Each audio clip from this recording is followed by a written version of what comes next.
Cari minyak bicara yang betul-betul yang berkualiti, grade yang baik. Mana dia yang 50% minyak garu, yang 100% minyak garu, 50% ke atas minyak garu kamu cari.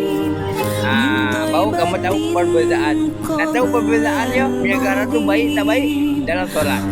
Bila kamu pakai dalam solat ni, dekat mata ni, bila kamu pakai, jin takkan mengusik masuk kamu dalam sembahyang.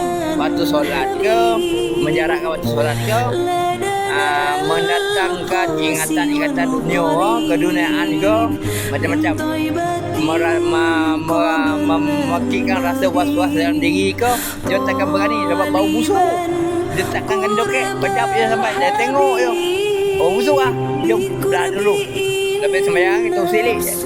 Masa sembahyang lah kau orang boleh tahu menjarab tak menjarab. Paling senang.